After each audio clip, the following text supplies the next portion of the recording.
Todos e a todas, obrigado por terem vindo nessa noite de tanto frio aqui em São Paulo, mas se Deus quiser que a gente possa sair daqui bem aquecido com as palavras que com certeza não são minhas, mas são das nossas fontes judaicas. Vou começar com uma pequena anedota. Uma vez tinha o grande primeiro-ministro, ministro da defesa israelense, chamava Moshe Dayan.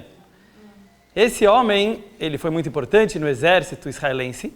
Depois que ele se aposentou, ele estava lá com o carro dele na estrada, acelerando 180 por hora. De repente, o policial para o Moshe Dayan. A gente sabe que ele era cego de um olho, então ele ficava com aquele tapa-olho, ficava um lado só. O homem é parado, o policial vira para ele e fala: Moshe Dayan, é você? Um ministro da defesa de Israel a 180 por hora, esse é o exemplo que você quer dar para os cidadãos israelenses? Ele falou: policial, me desculpa, você está vendo que eu tenho um olho só. Onde você queria que eu ficasse olhando? Para o velocímetro ou para a estrada? Não sei se aconteceu, mas com certeza essa história nos ensina bastante. Vamos parar um pouco de olhar o livro, o velocímetro, e vamos começar a olhar um pouco a estrada.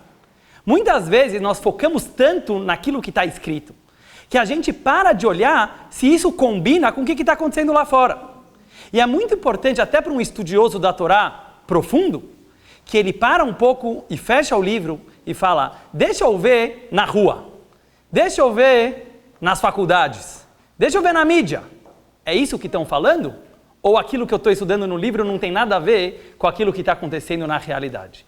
E vou contar para vocês, se a gente olhar direito para a realidade lá fora, a gente vai perceber que está escrito lá mais do que está escrito nos livros. E no fundo, o nosso livro da Torá nada mais é do que um espelho do que está acontecendo no mundo lá fora. O título da palestra de hoje, vocês receberam: o que está acontecendo com o nosso mundo? Eu acho que cada um aqui pode ter interpretado essa pergunta de uma forma diferente, porque cada um tem alguma bagunça na sua cabeça que ele acha que o mundo está confuso por algum motivo. E não é para todo mundo que é a mesma razão do que o outro. Mas se a gente dá uma olhada geral no mundo lá fora, a gente percebe que está de verdade uma bagunça. Eu vou tentar me explicar um pouco o que eu quero dizer com essa bagunça e ver se vocês concordam comigo. Por um lado, nunca existiu uma época tão open-minded quanto no mundo de outro. O que quer dizer isso? Open-minded quer dizer, hoje é um mundo liberal, hoje é um mundo da informação, hoje é um mundo democrático. Em várias e várias áreas da nossa vida, a gente percebe que o ser humano aprendeu a enxergar os valores de uma forma muito mais liberal. Porém, isso é um lado do mundo. Ao mesmo tempo, tem outro lado do mundo, que a gente costuma chamar de radicais, ou de fundamentalistas, ou outros nomes, que nunca eles foram tão radicais assim na história. Não pode questionar, não pode perguntar, não pode se vestir do jeito que quiser, não pode levantar a voz na hora errada, senão o que acontece? É decapitado no YouTube aos olhos do mundo inteiro. Que mundo é esse? Por um lado liberal, por outro lado radical. Vamos pegar a internet. Hoje em dia nunca aconteceu uma época com tanta informação. Eu vejo isso nas crianças. Hoje uma criança de 10 anos pode saber mais, tem acesso à informação do que várias pessoas muito mais velhas da antiguidade. Então, por um lado, a informação, ela está totalmente aberta. Por outro lado, talvez nunca existiu uma época com pessoas tão pouco cultas, profundamente, quanto na época de hoje. Tudo superficial. Todo mundo sabe de tudo um pouquinho, mas ninguém sabe muita coisa de nada. Por um lado, variedade, você tem produto de tudo que é tipo, carros, roupas, indústrias, muita variedade. Por outro lado, as pessoas não conseguem parar de comprar. O consumismo vira uma coisa, a pessoa já não sabe mais o que ele quer comprar. Ele quer comprar o que o outro tem. Um filósofo do mundo moderno disse: hoje vivemos uma época que todos sabemos o preço de tudo, mas o valor de nada. Todo mundo sabe o preço. quanto custa isso, quanto custa aquilo, mas os valores, ninguém mais sabe o que ele quer. Se por um lado, a gente vê que hoje dá para ser amigo de meio mundo, literalmente, a globalização possibilitou que eu posso ter 10 mil amigos no Facebook, eu posso ter relação com pessoas da minha infância, posso ter grupo de WhatsApp com pessoas do trabalho, eu posso ter milhares de amigos. As relações íntimas, elas estão sendo completamente deteriorizadas e destruídas. As famílias, não tem mais o valor da família. Você pega em vários países, principalmente os mais desenvolvidos do mundo, cada vez mais as famílias estão desestruturadas. Então, por um lado, você fala muita amizade, por outro lado, nenhuma amizade verdadeira. Eu estava vendo, não é nenhuma crítica a animais de estimação, ao contrário, eu gosto, mas eu estava vendo na Veja da semana passada que hoje em dia no Brasil já chegamos numa situação que as famílias têm mais cachorros do que filhos. Nos Estados Unidos já tinha chegado faz tempo, agora chegou no Brasil também. Não é uma crítica, mas é para a gente pensar. O que está acontecendo no mundo de hoje? Mas eu acho, sem querer me prolongar muito nisso, que a gente tem duas formas de enxergar essa confusão. Ou a gente vai falar, esse mundo está um caos, esse mundo está uma bagunça, uma imoralidade, nunca esteve tão escuro na história. Mas essa não é, com certeza, a visão do Rebbe. E essa, com certeza, não é a visão hassídica. Por quê? Nós acreditamos que o mundo está em constante evolução, sempre. Deus não criou um mundo para ele ser destruído, e quando ele está prestes a explodir, Mashiach vai chegar, como se fosse um botão, e salvei todo mundo. Para que Deus precisa disso? Deus criaria um mundo para ele se destruir, e de repente chega um Salvador que salvou a pátria? Qual seria o sentido e a lógica de um mundo assim? Então, fala Hassidut, é justo o contrário. O mundo está sempre em constante evolução. Sempre. E mesmo que aos nossos olhos, às vezes, pode parecer que está uma baixaria, que está uma imoralidade, é porque a gente não está olhando direito. Se nós abrirmos os olhos da forma certa, a gente vai perceber a evolução e o desenvolvimento também espiritual pelo qual o nosso mundo está passando. Para entender isso, eu quero trazer algumas fontes talmúdicas que falam o que vai acontecer prestes à era messiânica. Um pouquinho antes de Mashiach chegar, quem é Mashiach?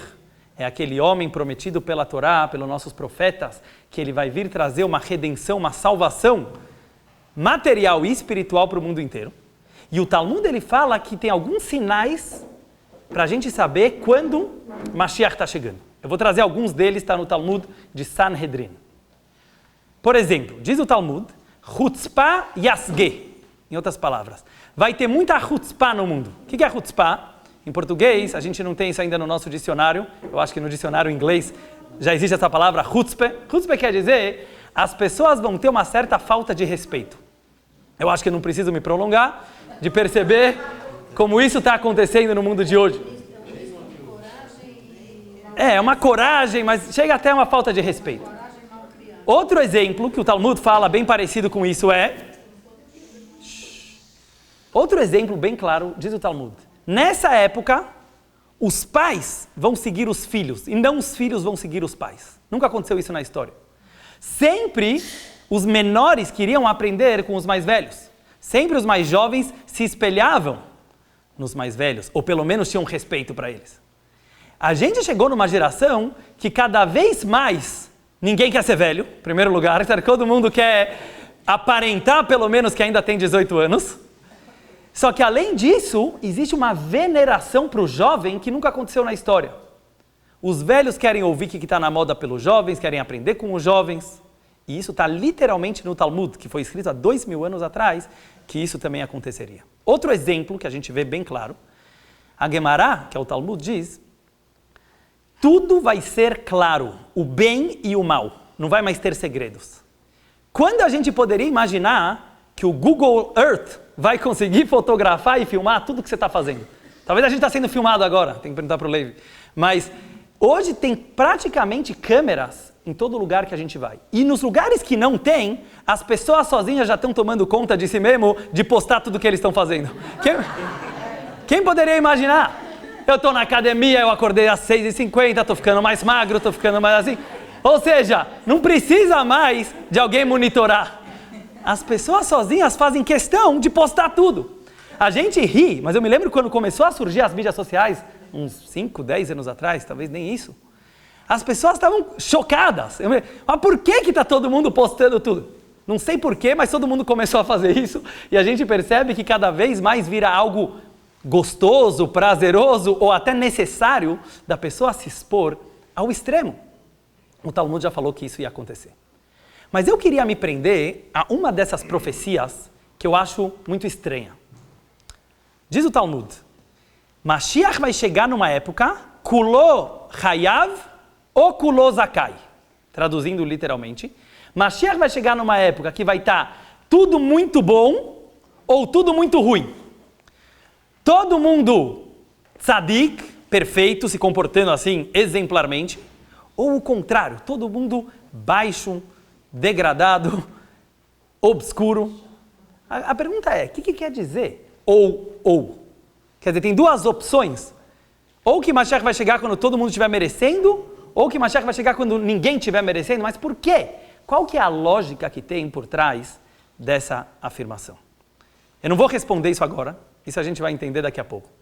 Mas eu queria aproveitar essas perguntas todas para a gente fazer uma viagem pelo mundo da Kabbalah e da Hassidut, para nós entendermos essa bagunça, para nós entendermos por que isso está acontecendo.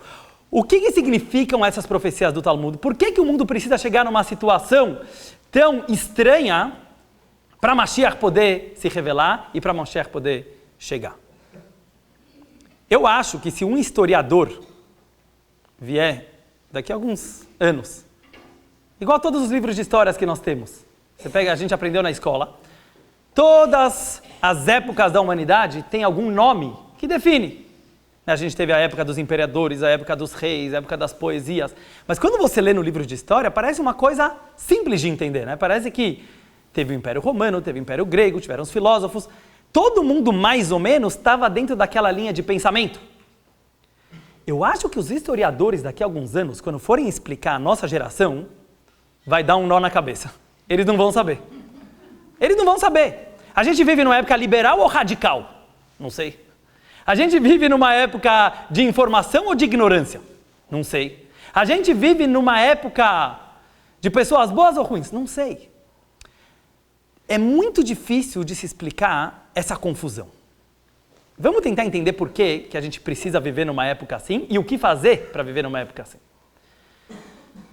O Rebbe, que nós vamos comemorar, o Gimel Tammuz, que é um dia muito especial para o mundo Chabad, eu acho que para o mundo inteiro, que vai ser, se Deus quiser, nesse próximo Shabbat. Ele foi o líder máximo da nossa geração.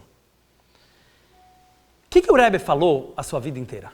Mashiach está chegando, se preparem, olhem a transformação. Nós somos, o Rebbe falou, nós somos a última geração do exílio e a primeira geração da Geulah. Por que o Rebbe falou tanto de Mashiach? Eu quero entrar um pouco na vida do Rebbe. Por que o Rebbe falou tanto da vinda de Mashiach? Não era só uma torcida, não era só uma reza, uma insistência. Deus, por favor, já manda Mashiach.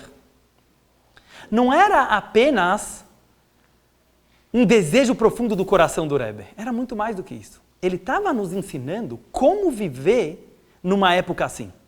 Como enxergar a realidade do que já está acontecendo, não apenas do que vai acontecer. O Rebbe foi um líder dessa geração, não apenas do futuro.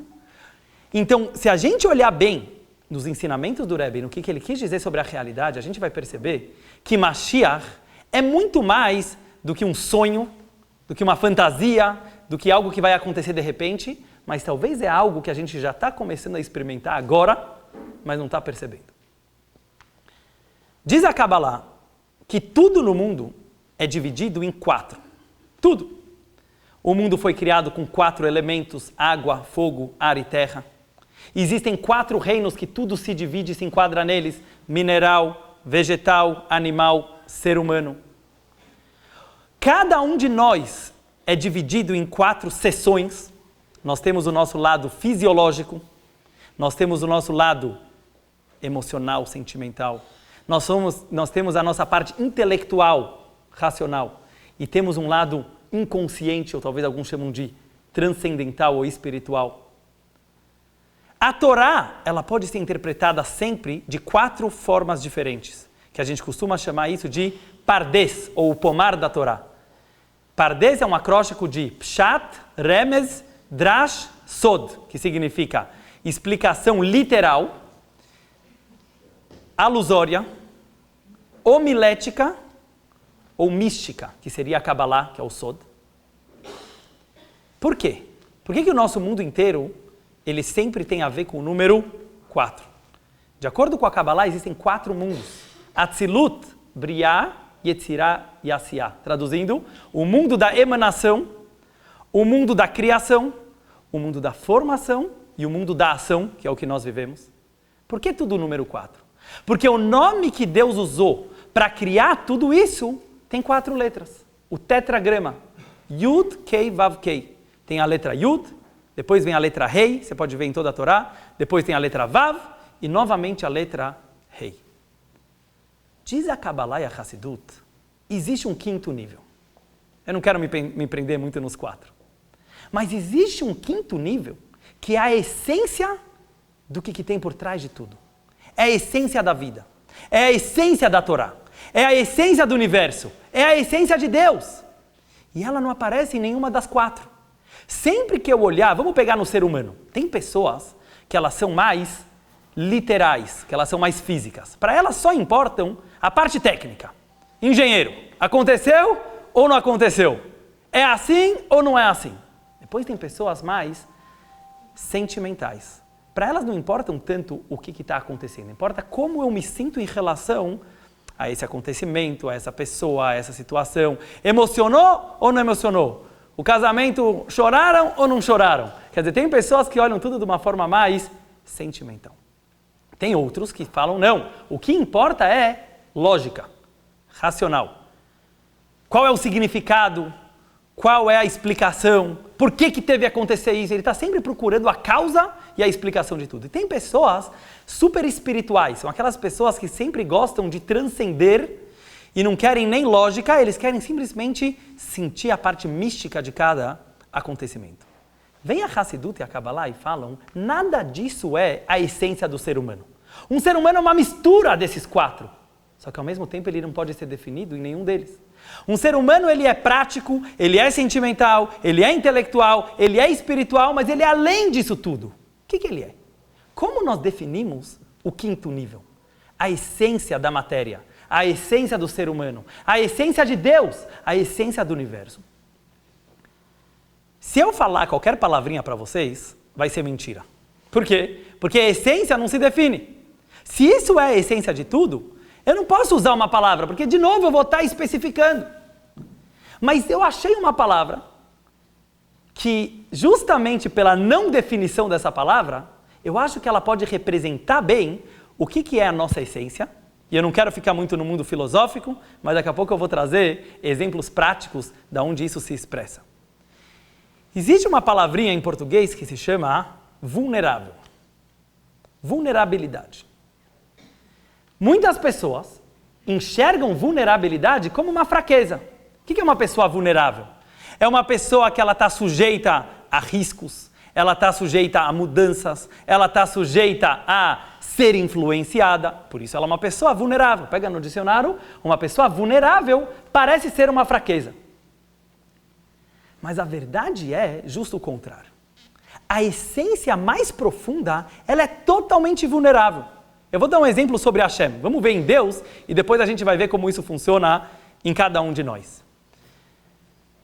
Às vezes a gente se refere a Deus como todo-poderoso, criador do universo, aquele que faz milagres, aquele que pode mudar tudo em um segundo. O poder de Hashem. Isso é o máximo? Não. O máximo que a gente pode falar sobre Hashem é que ele é totalmente vulnerável. Sabe por quê? Porque quando a Kabbalah fala de Deus, ela chama ele de infinito. O que quer dizer que Deus é infinito? Infinito não é só em tamanho, não é só em poder, não é em força. Alguém infinito é aquele que consegue se adaptar a tudo e a todos. Isso é ser infinito. Infinito não é você ser melhor do que alguém. Infinito é você conseguir estar dentro de todo mundo. Então, quando a gente fala que Hashem ele é infinito, não é Deus é muito mais forte do que eu. Isso qualquer criancinha sabe. Quando a gente fala que Hashem é En Sof, ou infinito, quer dizer, Deus ele pode ser tudo, ele é tudo e ele está em tudo ao mesmo tempo, mesmo em coisas contraditórias. Por isso, Deus é tão vulnerável ao nosso comportamento. Tem pessoas que falam, mas o que importa para Deus o que está acontecendo na minha vida? O que importa para Deus como eu me comporto, se eu coloquei tefilim, se eu acendi as velas de Shabat, se eu fui Shabat na sinagoga? Deus tem coisas mais importantes para cuidar. Não. Deus é infinito. Ele consegue estar em tudo, em todos, e ele se importa com o teu comportamento, e ele é influenciado e afetado pelo seu comportamento. Ah, então Deus é limitado, coitado, ele depende de mim? Não é coitado. Ele é tão infinito que ele pode depender de você e continuar sendo o Todo-Poderoso. Eu vou dar um exemplo para isso. Nas cores, a Kabbalah compara a infinitude de Deus com a cor branca. A cor branca. Por que a cor branca? A cor branca é a mais bonita de todas as cores? Provavelmente não. A cor branca é a que mais brilha de todas as cores? Talvez não. Mas a cor branca ela tem uma peculiaridade. Qual? Ela é tão simples, mas tão simples, que ela aceita todas as cores do jeito que elas são. A cor branca, justamente por ela não ter nenhuma cor, ou ela ser uma mistura de todas as cores, ela consegue aceitar cada um do jeito que é. Então você vai pintar de amarelo, vai aparecer amarelo. Você vai pintar de vermelho, vai aparecer vermelho. Azul, azul. Só o branco. Qualquer outro papel de outra cor, ele não vai mostrar as outras cores do jeito que elas são. Lavan, a cor branca, é um exemplo sobre Hashem. Por quê? Quando a gente fala que Hashem é infinito, como eu estava falando antes, quer dizer que Deus, ele é tão simples, Deus não é complicado. Às vezes a gente complica demais para entender Hashem. Deus ele é tão simples, mas tão simples, mas tão simples, que ele é flexível. Ele não é complicado, ele não é durão, ao contrário, ele é flexível. Por isso que ele consegue estar em toda e qualquer situação. Vamos trazer isso agora para a nossa vida.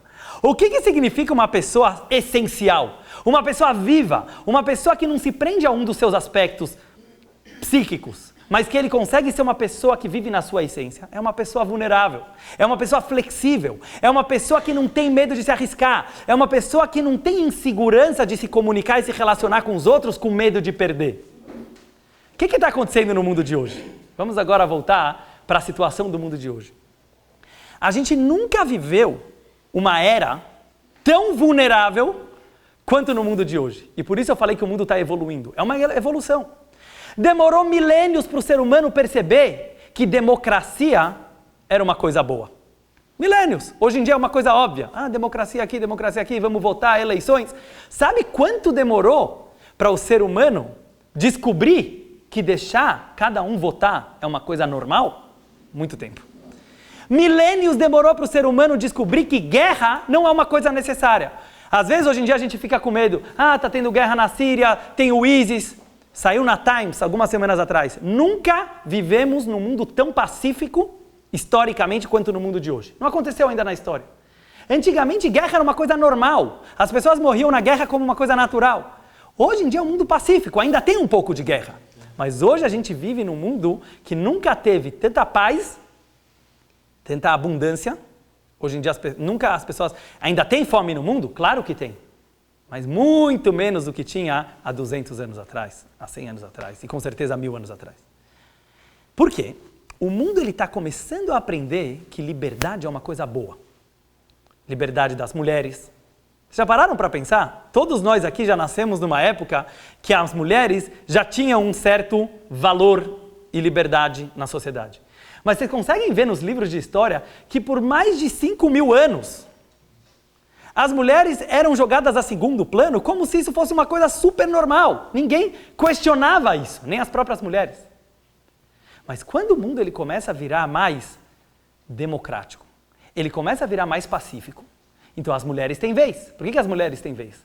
Porque quando não é a agressividade que vai mandar no mundo, então aquelas pessoas que talvez são mais sensíveis, que pela Kabbalah são as mulheres, elas começam a aparecer. Foi uma coisa natural.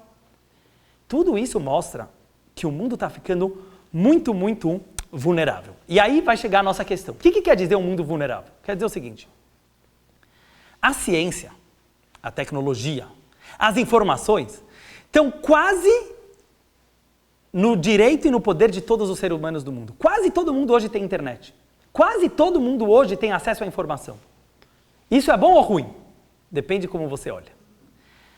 Se você enxergar a vulnerabilidade como uma fraqueza, se você achar que estar exposto para o mundo inteiro é uma certa ameaça à sua integridade, e você vai começar a ficar com medo, você vai precisar se proteger isso de uma forma muito, muito, muito egoísta. E é isso que está acontecendo no mundo de hoje.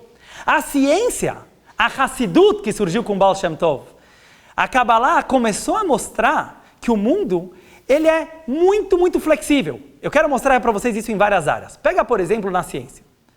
O que a ciência descobriu, alguns anos atrás? Que por trás de toda a matéria tem um átomo. Vocês conseguem entender que revolução que é essa no mundo da ciência? Não existe mais água, fogo, ar e terra. Por trás de tudo é a mesma coisa. O universo inteiro ele é formado das mesmas partículas. O homem, o animal, a planta e a parede. É uma flexibilidade total. O homem descobrir que ele tem a mesma composição do que uma pedra. Vamos pegar, como eu falei no mundo da internet, as mídias sociais. Fazem que você tenha relação e ligação com tudo e todos ao mesmo tempo. Hoje não existe mais fronteiras de países, existe de uma forma técnica. Mas hoje eu consigo, através da internet, estar conectado em questões de milésimos com pessoas do mundo inteiro. Cada vez mais as barreiras estão caindo. É isso que o Talmud falou. Vai chegar uma época que não tem mais esconderijo. Vai chegar uma época que tudo vai ser claro. Querendo ou não, as barreiras elas estão caindo. O que as pessoas fazem? Quem tem medo da vulnerabilidade começa a se proteger. Vamos pegar aquele primeiro exemplo que eu falei. Open-minded por um lado e fundamentalismo por outro lado. Parece que são opostos, parece que são extremos, mas não são. Os dois têm o mesmo equívoco. Vou mostrar para vocês. Aquelas pessoas que são extremamente open-minded, que querem falar assim, não pode mais julgar nada, tudo é relativo, não tem certo e errado, não existe mais valores, aquele cara matou porque ele teve traumas, então você não pode julgar ele, e o outro é menor de idade, e o outro não sei o que lá, e começa a sempre relativar tudo e todos. O que ele tem? Ele está com medo. Ele está com medo de ser julgado. Então ele fala, melhor ninguém mais julgar ninguém. O lado fundamentalismo faz o mesmo erro para o outro lado. E ele fala assim, se a gente deixar essa liberdade tomar conta de tudo, já era a nossa religião. Então não pode questionar, não pode perguntar, vamos ser extremamente religiosos, para não deixar ninguém abrir a boca. Os dois têm medo da vulnerabilidade. O que veio o Rebbe falar? E agora eu vou mostrar para vocês a visão de um gigante da nossa geração, que é o líder da nossa geração, que é o Rebbe de Lubavitch. O que o Rebbe falou? O Rebbe falou o seguinte, olha a realidade do mundo. E não tenha medo de ser vulnerável. Tenta perceber que vulnerabilidade é uma coisa boa, é uma coisa gostosa e é o verdadeiro prazer da vida de alguém. Porque só lá você consegue ter relacionamentos. Uma pessoa que não é vulnerável não consegue se relacionar com nada nem ninguém, então não tem prazer. Vamos pegar um exemplo do mundo de hoje. Alguém acha que ser independente quer dizer eu tenho todo o dinheiro que eu preciso, eu tenho meus seguranças, eu tenho meu carro blindado, e com certeza eu estou seguro e independente. Não, meu amigo, você não está. Se você tem medo de ladrão na rua, se você tem medo de ser sequestrado, se você precisa andar com segurança, você é um grande medroso. Você não é independente. Na verdade, você é muito dependente. Mas para se proteger disso, você precisa se isolar e manter e fingir uma independência. Quem é o verdadeiro independente? Seria um mundo que as pessoas não têm medo de sair na rua.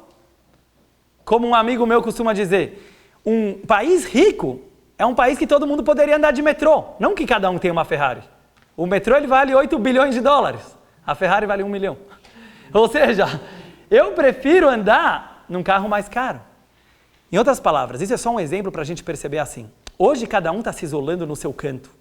E cada um está se protegendo da forma que ele pode para manter a sua independência. Mas a gente perceber que o fato que o mundo está ficando mais globalizado, que o fato que o mundo está ficando mais compartilhado, que as informações estão sendo mais compartilhadas, isso é algo bom, isso é algo positivo, porque isso possibilita tirar as barreiras e as máscaras de cada um, a gente vai começar a ter prazer de um mundo assim.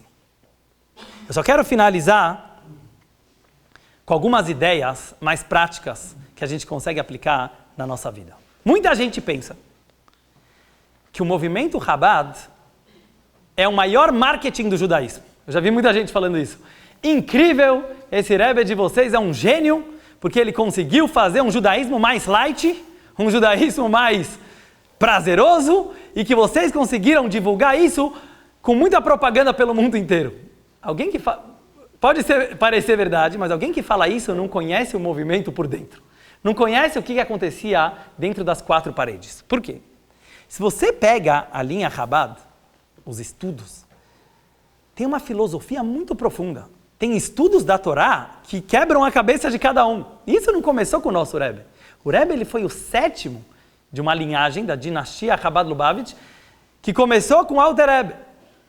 Quem já estudou o livro do Tânia, que é um livro muito profundo de Kabbalah, sabe do que eu estou falando. Como disso virou 4.000 Beit Chabad espalhados pelo mundo inteiro, campanha de mitzvot, vem colocar tefilina hebraica, vem acender as velas de Shabbat, pode vir na sinagoga do jeito que você quiser vir vestido, que você é bem aceito. Da onde veio essa filosofia? O que eu quero mostrar para vocês? Eu quero mostrar para vocês uma grande novidade. Esse quinto nível, que é a essência da alma de cada um, que é o quinto nível da Torá, que é a Hassidut, que é a essência de Hashem e de todo o universo, ao mesmo tempo ele é o mais íntimo e ao mesmo tempo ele é o mais vulnerável. Porque as duas coisas andam juntas.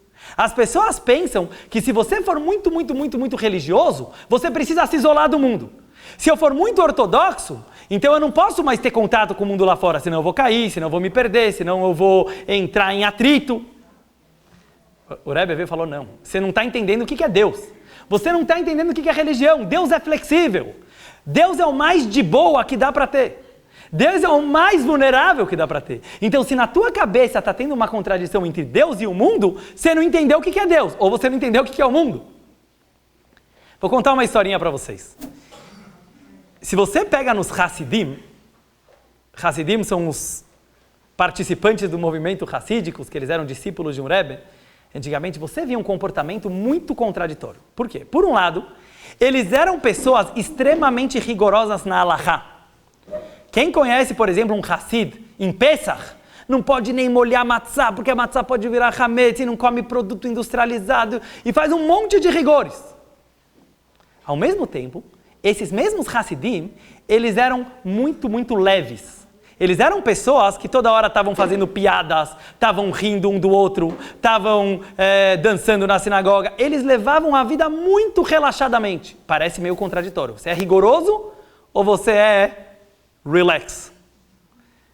Vou contar a história de um deles para vocês. Tinha um Hassid, que ele era conhecido como muito engraçado, que ele se chamava Reb Shmuel Munkes. Ele era Hassid do primeiro Rebbe do Alter Rebbe. Uma vez, em Tisha B'Av, que é o dia mais triste do judaísmo, que nós lembramos a destruição dos 2 templos judeus, ele estava na sinagoga, e o Shmuel Munkes, ele percebeu que o ambiente estava muito triste, muito deprê. O que ele começou a fazer? Ele pegou umas frutinhas e começou a atacar. Começou a fazer uma guerrinha de bolinhas, né, da época, que eram umas frutinhas duras, e um começou a jogar no outro, ficou uma festa na sinagoga, ficou uma bagunça. Tinha um grande rabino da época que entrou lá e falou, olhou para o Shmuel Munkes e falou, por causa de pessoas como você, foi destruído o templo de Jerusalém. Ele ficou nervoso, né? Ele falou, como em Tisha B'Av, você causa uma baderna dessa aqui na sinagoga? No mesmo dia, de tarde, existe um costume, na tarde de Tisha B'Av, de fazer um passeio. Dar um passeinho pela floresta, para relaxar, né? Para se acalmar um pouco do choro da manhã. Ele estava andando com seus alunos, esse mesmo rabino, e ele vê de longe um Hassid sentado em cima de um formigueiro para as formigas picarem ele e ele chorar pela destruição do templo. Ele realmente sentia dor. E aí ele viu esse Hassid e falou, e por causa de homens como esse, será construído o 3º templo. Quando ele chegou mais perto, ele percebeu que era Shmuel Munkes. O mesmo bagunceiro da sinagoga, o mesmo que estava lá animando todo mundo na sinagoga, ele foi sozinho à tarde, sem ninguém ver, e sentou em cima do formigueiro para chorar pela destruição do templo. O que essa história nos mostra? uma coisa muito profunda. Seja rigoroso com você, mas seja leve com os outros. Mas isso não é só um lema. No fundo é a mesma coisa. Uma pessoa que ela cria uma intimidade com Hashem, uma pessoa que é de verdade ortodoxa, uma pessoa que é de verdade religiosa, ela não deveria se tornar mais chato. Ele não deveria se tornar mais alienado. Ele não deveria se tornar mais isolado. Ao contrário, então ele não entendeu o que é Deus. Quanto mais Deus, mais flexível. Quanto mais rigoroso você é com você, não que você é rigoroso para ser duro com si mesmo, mas porque você quer ter uma relação mais íntima com Hashem, mais legal, flexível e vulnerável você começa a ser com as outras pessoas. E é isso que o Rebbe revelou na nossa geração para poder receber Mashiach. Quanto mais conectado com Deus nós estamos, mais abertos para o mundo, para os judeus não religiosos, mesmo para os não judeus, como o Rebbe abriu também para o mundo, você consegue ser. Não porque a gente está fazendo marketing, não é marketing, isso é Deus, isso é, no fundo, o judaísmo. Tinha um grande filósofo, ele está vivo, ele era o Roser, aquele que repetia os discursos do Rebbe. O Rebbe falava horas e horas no Shabbat, e ele se chama Rebbe Yoel Kahn. O Rebbe Yoel Kahn, ele repetia às vezes 6 horas de discurso do Rebbe, porque não dava para gravar no Shabbat ou para escrever. Então ele depois repetia palavra por palavra, um grande gênio do judaísmo. Uma vez eu estava participando de uma reunião hassídica com ele, e eu me lembro que ele riu, e ele falou o seguinte: existe um termo entre os ortodoxos no judaísmo que se chama steigen. Steigen quer dizer se elevar espiritualmente. Então ele estava rindo que ele falou assim, tem algumas pessoas que interpretam isso. O que quer dizer se elevar espiritualmente? Uma pessoa fala, eu estou estudando Torah, eu estou rezando, eu estou na sinagoga o dia inteiro, eu tenho barba, eu tenho chapéu. E ele começa a cada vez se sentir mais elevado e mais elevado, mais elevado. E ele riu e ele falou assim, isso não é elevado. Ele elevou o ego dele. Elevar o ego dele não tem nada a ver com Steigen, não tem nada a ver com... Sabe o que quer dizer se elevar? Se elevar quer dizer se elevar sobre o seu ego. Ou seja, qual deveria ser o resultado de alguém que rezou de verdade? Qual que deveria ser o resultado de alguém que estudou Torá de verdade? Que agora ele está se sentindo muito iluminado e espiritual? Não, isso não é judaico. O resultado de uma pessoa que se inspirou é que ele sai da sinagoga pensando mais nos outros. Que ele sai da sinagoga pensando na natureza, pensando na família dele, nos amigos dele. Esse é o sinal se essa pessoa se elevou ou apenas elevou-se. Vamos falar dessa forma. E finalizando, eu queria falar que talvez com isso a gente consegue entender a transformação do mundo moderno. Se nós vamos enxergar a tecnologia, a ciência, o liberalismo do mundo, a democracia, o fato que hoje em dia cada um pode fazer o que ele bem quiser, se a gente enxergar isso com medo, como uma fraqueza, kulô hayav, então vai ser ruim. É isso que o Talmud falou, tudo ruim. Ou tudo bom, não são duas opções, é a mesma opção. A mesma geração que nós vivemos, a gente tem uma vulnerabilidade tão grande que ou a gente vai estragar tudo, ou a gente vai salvar tudo. Ou que a gente vai falar, tá tudo confuso, tá tudo uma bagunça, ninguém mais sabe o que quer, já era. Vamos se proteger para pelo menos não perder a nossa segurança. A gente vai perder a oportunidade. Ou a gente vai falar, é o contrário. Essa vulnerabilidade toda é um prazer. Essa vulnerabilidade toda, ela permite a gente chegar na essência do mundo, que já está começando a se revelar agora. E com isso eu quero finalizar que esse é o conceito de Mashiach. E por isso o Rebbe falou tanto sobre a vinda de Mashiach. Mashiach não é uma pessoa apenas. Ele é também uma pessoa. Mashiach não é apenas uma época. Mashiach não é apenas uma transformação. Mashiach é uma revelação do que já é. Mashiach é um estado que tem dentro de cada um de nós e que o mundo está começando a experimentar devagarzinho agora. As pessoas já estão começando a viver mais, a medicina está avançando. Tudo isso são sinais de Mashiach. Está revelando o que o mundo sempre foi. E essa é a lógica da criação do mundo. Não é que o mundo vai se acabar e de repente Mashiach vai salvar tudo. Mashiach ele vai revelar o que o mundo já é. Então todas essas profecias que nós lemos que vão acontecer na era messiânica, vai ter ressurreição dos mortos, todo mundo vai para Jerusalém, vamos servir o mesmo Deus, não vai mais ter guerra, não vai mais ter fome, não vai mais ter inveja. Não é apenas um milagre, é uma consequência do que nós estamos vivendo hoje.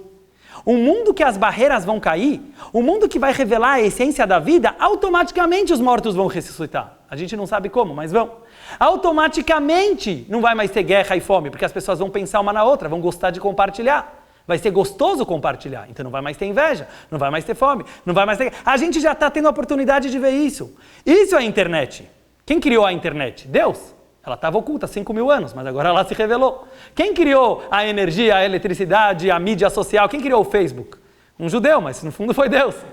Ou seja, no fundo, as pessoas só descobrem, revelam aquilo que o mundo já tem, mas não tem novidade nenhuma, não tem criação e invenção nenhuma. Então que a gente possa, como o Rebbe falou várias vezes, abrir os nossos olhos, perceber essa revolução que já está acontecendo e conseguir agarrar com as duas mãos a oportunidade de sermos pessoas vulneráveis. Então eu vou finalizar falando coisas práticas, porque eu acho que depois de toda essa viagem, desculpa se foi um pouquinho brisa demais, como se fala, se foi um pouco viajado demais, mas vamos tentar trazer isso no nosso dia a dia na prática.